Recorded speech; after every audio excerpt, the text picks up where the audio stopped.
नमस्कार. जयरावजी. जय भीम मित्रांनो. मी अविनाश पाडे तुमचं पुन्हा एकदा स्वागत करतोय लोकशाहीची साहित्य चर्चा या आपल्या युट्यूब चॅनलमध्ये. मित्रांनो, आपण लोकशाही अण्णाभाऊ यांची प्रसिद्ध कादंबरी वारणीचा वाघ हिचं वाचन करत आहोत. तर त्याच मालिकेतला आजचा हा तिसरा भाग. सत्तू आता मोकळं वाटत होतं. आता आपल्याला कुणाचाही जाच नाही. आपल्या कुमजत आपण आरामानं आनंदानं राहू, आईला सांभाळू, कष्ट करू, या विचारानं त्याच्या मनात उत्साहाचं वारं संचारलं होतं. तो आपल्या गावात हिंडत होता, लोकांच्या घरोघरी जाऊन त्यांची विचारपूस करीत होता. बनाबाईला मुलगा घरी आला याचा आनंद झाला होता. तिनं सत्तूची कमाई जपून ठेवली होती. पार मोडलेला संसार जोडला होता. 2 चांगली वावरं खरेदी केली होती. भांड्या कुंड्यांनी घर भरलं होतं. मी आता सत्तूच्या लग्नाचा विचार करीत होती.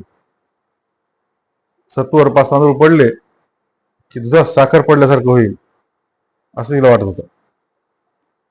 लष्करात नाव गाजवून एक कर्तबगार माणूस आपल्या गावात आला याचा गावकऱ्यांना आनंद झाला होता. ते आपसात म्हणत होते, या गावाला रंग नाही, रूप नाही, साराच अंधार आहे. सत्तू आता नक्कीच काहीतरी करील. गावाची तरणी पोरं सत्तू होती गोळा झाली होती.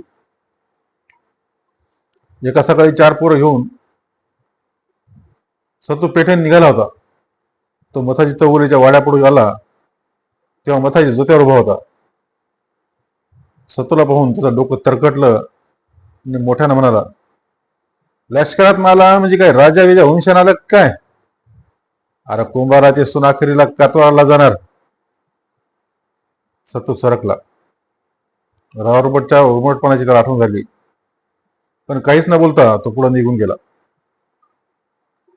कुमज गावाला वर्णा नदीच्या पल्लेदार वळसा घेतला होता आणि त्या वळणावरच ऐन वारणीच्या कुशीतच कुमज वसलेलं होतं.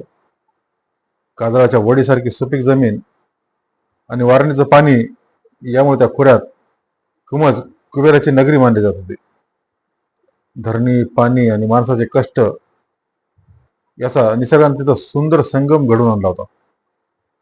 कुमजत कांडवाजनी पिळदार माणसं निपजत होती आणि ती राबून मातीत सोनं पैदा करत होती. त्यांच्या कष्टावर स्पर्शानं फुलं फुलत होती. कुमजेच्या काळ्या मातीच्या अनुरणना खड्या रत्नाचा आकार येत होता. गाव सुखात होता. एकेकाळी कुमजत नाना भोसले म्हणजे एक मोठं प्रस्थ होतं. त्याच्याकडे अमाप जमीन होती. त्या जमिनीकडं, त्या जंगी वाड्याकडं डोळे वर करून पाहायची कोणाला हिंमत होत नव्हती. कोणी माणूस वाड्यापुढे आला की थांबून रामराम करूनच पुढे जात होता. मग वाड्यात कुणी असो वा नसो, नाना भोसल्याचा दरारच असा होता. नानाच्या वाड्यात रोज मैफिली जमत होत्या. पाहुण्यांनी मित्र जमत होते आणि गांजाच्या चिलमी जळत होत्या. चांदीच्या ताटात गांजा मुरवला जात होता आणि चांदीच्या चिलमीतून तो ओढला जात होता. गुलाबाचा सुगंध व गांजाचा धूर यानं तो वाडा धुंद होत होता. बकरा मारला जायचा आणि पंक्ती घडायच्या. कधी कोंबड्यांची कत्तल व्हायची, पुन्हा पुन्हा गांजा भरला जायचा. गांजाच्या धुरानं भोसल्याच्या वाड्यातून उंदरांनी पळस काढला होता. नाना गांजा वाढीत होता, कर्ज वाढत होतं, जमिनीचे तुकडे जात होते, पण नाना त्याचा विचार करत नव्हता. तसा विचार करायला त्याला वेळच नव्हता आणि शुद्धही नव्हती. हळूहळू भोसल्याच्या सर्व जमिनी गेल्या. किडूक मिडूक गेलं आणि एके दिवशी नाना भोसल्यानं डोळे झाकले. नाना मरण पावल्यावर बनाबाईवर आकाश कोसळलं, पण तिनं धीर सोडला नाही. ते आपल्या एकुलत्या एक सत्तू जगवण्यासाठी दिवस रेडीत होती. जे मिळेल ती मजुरी करत होती. कुणाचं दळणकांडण करून, कुणाचं घर सारवून, तर कुणाची खळी शिवून ती वक्ताला पाठ गार घालीत होती. मातब्बर नाना भोसल्याची ती बायको भोसल्याचा अंकुर वाढावा म्हणून जीवाचं रान करीत होती. आया बाळाकडे जाऊन सांडगे, पापड, लोणचे मागून घेऊन शाळेतून आलेल्या सत्तूला चालीत होती. सत्तू वाढत होता. उकिरड्यावर शाळूचं ताट पोसावं तसा सत्तू दारिद्र्याच्या उकिरड्यावर वाढत होता. रूपानं, रंगानं, बळकट देहानं सत्तू सगळ्यांच्या डोळ्यात भरत होता. कित्येकांचे डोळे दिपले होते. ते म्हणत होते, हे पोरग भोसल्यांचं नाव काढणार, बनाबाईचं घर मूळ धरणार आणि तिचा पांग फिटणार. आणि सत्तू वाढत होता. त्याला कळू लागलं होतं, आईच्या कष्टांनी, तिच्या धडपडीनं त्याचं काळीज फुटत होतं. आपण काहीही करावं, पण हा मोडका संसार सावरावा म्हणून त्याच्या जीवाची उलाघाल चालली होती. सत्तूला 18 वर्ष लागलं आणि भरधार देहाचा सत्तू 7वी पास झाला. तो वैतागला होता. त्याने निर्वाणीचा विचार केला. 7वीचा दाखला खिशात घेऊन आणि बनाबाईचा निरोप घेऊन तो कोल्हापूरला जाऊन लष्करात दाखल झाला होता. आणि आता काळ बदलला होता. त्याच्या लष्करी नोकरीनं त्याला हात दिला होता. त्याचा मोडका संसार सावरला होता. तो पोटापुरता कमावून कुमजेच्या जीवनाशी एकरूप झाला होता. काम असेल तेव्हा वेळा घेऊन तो काम करीत होता आणि काम नसेल तेव्हा 2.5 हात दांड्याची कुऱ्हाड घेऊन फिरत होता.